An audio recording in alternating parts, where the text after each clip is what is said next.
साननैसो सिगां जुब जुब अखा हानायनि जाहोनाव आसामनि दाब दाब जायगायाव दैबानानि गोहोम गोग्लैदों।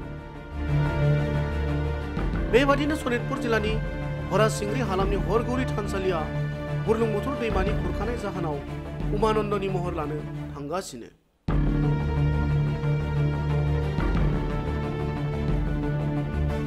गुबुन फारसेथिं सनितपुर जिल्लानि बरसला बियाबनि सिङाव थानाय हरासिंग्रि हालामनि माखासे ओनसोलफोरा बे समाव दैबानानि गोहोम गोग्लैनायनि जाहोनाव गोबां सुबुंफोरा न' नागारनानै रैखाथि गोनां जायगायाव थानो गोनां जादों। बेबादि थासारिनि गेजेरावनो बरसला बियाबनि एमएलए गणेश कुमार लिम्बुआ सनिबारखालि बेलासे समाव हरासिंग्रिनि हरगौरी थानसालि आरो दैबानाजों न' बां खुरखाजानाय गामिनि नखरफोरखौ नायगिदिंहैयो। नायगिदिंहैनाय समाव एमएलए बिथाङा गिबि मन्त्रि आरो दै फुंखा मन्त्रि बिथांमोनजों सावरायनायनि गेजेरजों दैबाना बिथांखिनि अनसुंथाइजों बे ओनसोलनि दैबाना जेंनाखौ अरायनि थाखाय फोजोबनो नाजागोन होनना बुंथियो।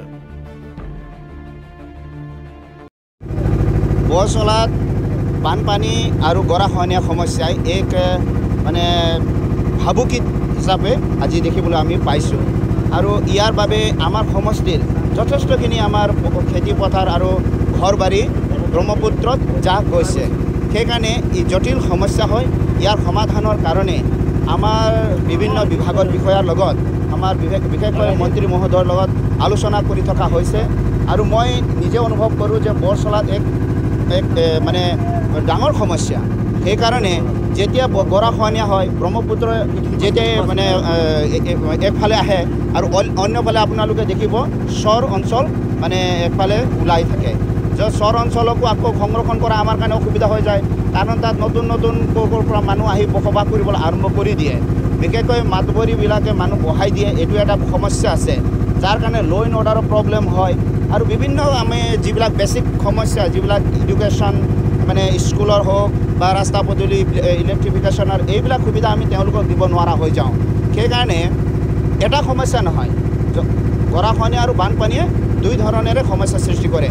মই আশাবাদী এইবাৰ আমাৰ মাননীয় মুখ্যমন্ত্ৰী মহোদয়ৰ যি মানে ভিজন, এই ভিজনত কোৱা হৈছে যে ব্ৰহ্মপুত্ৰৰ বানপানীৰ বা গৰাখহনীয়াৰ সমস্যাক স্থায়ী সমাধানৰ কাৰণে আগন্তুক দিনত আমাৰ চৰকাৰে বিভিন্ন ধৰণেৰে ব্যৱস্থা ল'ব বুলি কোৱা হৈছে। সেইকাৰণে মই আশাবাদী যে এইবাৰ এইখন চৰকাৰে নিশ্চয় বৰসলাৰ লগতে অসমত যিমান গৰাখহনীয়া সমস্যা আছে, বানপানীৰ সমস্যা আছে, এই সমস্যা সমাধান কৰিব।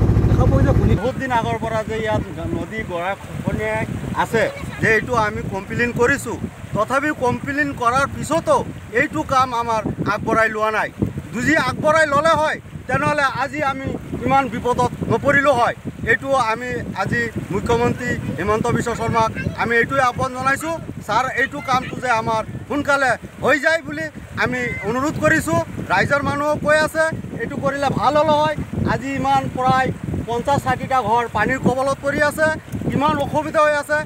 এতিয়ালৈকে আহি চোৱা নাই, আজি 4-5 দিন হ'ল পানী বাঢ়ি আছে, কিন্তু আহি চোৱা নাই যে ইয়াৰ অৱস্থা কি হৈ আছে, ইয়াৰ মানুহকেইটা কি অৱস্থাত চলি আছে, একো খবৰ লোৱা নাই।